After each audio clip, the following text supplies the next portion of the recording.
things may be the craziest in the northwest part of the country, but in Washington, they're not that much better. Congresswoman Maxine has moved on from predicting President Trump's impeachment to claiming that it's appalling that impeachment hasn't occurred already. I believe this president should be impeached.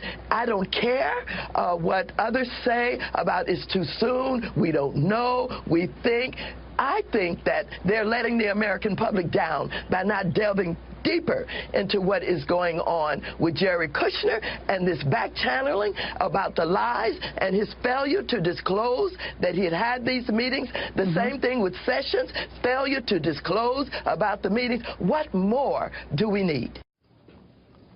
Don Calloway is a Democratic strategist and former state representative from Missouri, and he joins us in studio. Don, thanks a lot for coming on. Hey, thanks for having me. So what more do we need? I don't know, facts? I think she's armed with plenty of facts, and I think she's presenting a substantial case that the House should probably begin with the sincere and the vigorous investigative proceedings that could possibly lead to impeachment. I certainly am not calling for the president's impeachment, but I don't think that she or Congressperson Al Green from Houston, Texas, are completely out of line for suggesting that that's probably potentially in the universe of what could happen at this point. She's saying, she's not just calling for it, she's demanding it. She's saying we already know what we know, and of course we don't know any such thing. And she's saying that the American people will be disappointed. Now, I guess why this jumped out at me is because she has a documented history of applauding mob violence, race violence, during the L.A. riots 25 years ago. And so statements like that strike me as kind of scary when they come from someone who, you know, applauded the beating of Reginald Denny, as she in effect did. Well, we don't know that she, I'm well aware of the Denny things, and we know that she visited with the young man who did what he did that led to Reginald Denny's death years later. We know that she did visit with his family, and I'm not defending that action by Congresswoman Waters 25 years ago because it's indefensible. But the reality is that for those of us who participate in the public sphere, like you and I do, over a substantial amount of time, we all have some things that we probably wish we hadn't said, done, or participated in, and I'm sure she would like to have a get back. But she does have a substantial record. Is there any evidence of that? I mean, I guess that's the thing. But she has a substantial record of public service as a civil rights advocate, as a civil liberties advocate, and as a consumer protection advocate that has pushed this country to a better place.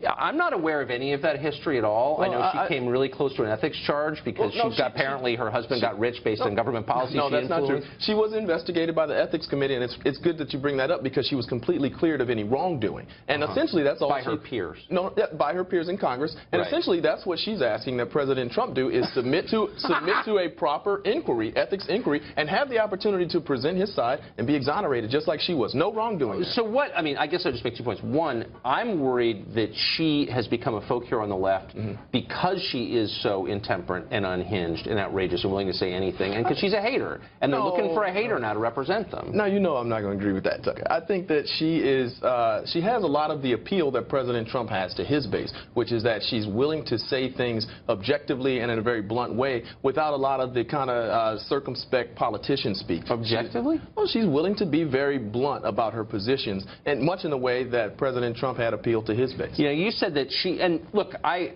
believe in forgiveness, by the way, and I'm a flawed person, and some of my closest friends are very flawed people. Including me. Yeah, but look, when you go and applaud what she applauded, and she went, and when the other defendants were acquitted in the beating of Reginald Denny, was delivering building materials for low-income housing. I mean, the guy was totally innocent except he was the wrong color and he was beaten almost to death.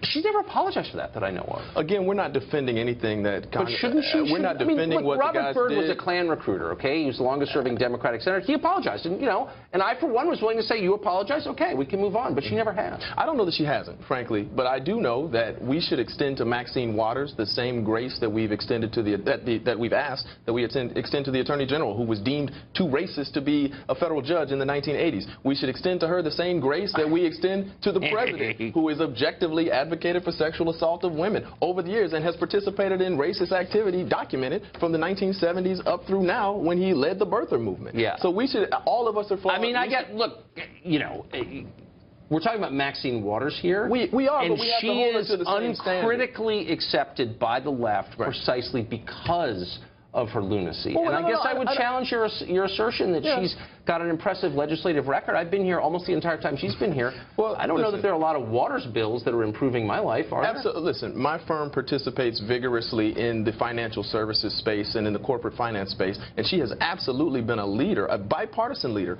on consumer protection, has put this country in a much better place so that corporations, banks don't take advantage of you and I and the little guys, and I think she's very proud. She should be very proud. Well, I thought her husband was getting rich from a bank. Again, that did not happen. She was cleared of any wrongdoing. He didn't get rich from that? One United Bank in Los Angeles, her husband was on the board of trustees. One United was one of the dozens of thousands of banks throughout this country which participated in the temporary asset relief program. Right. And she was absolutely correct and cleared by any congressional ethics probe that she did no wrongdoing in that. He did not get rich. He's on the board of trustees. Should they not have participated in the same program that thousands of banks in this country, community banks that help little people? If your family's profiting, you should recuse yourself. That's not what happened.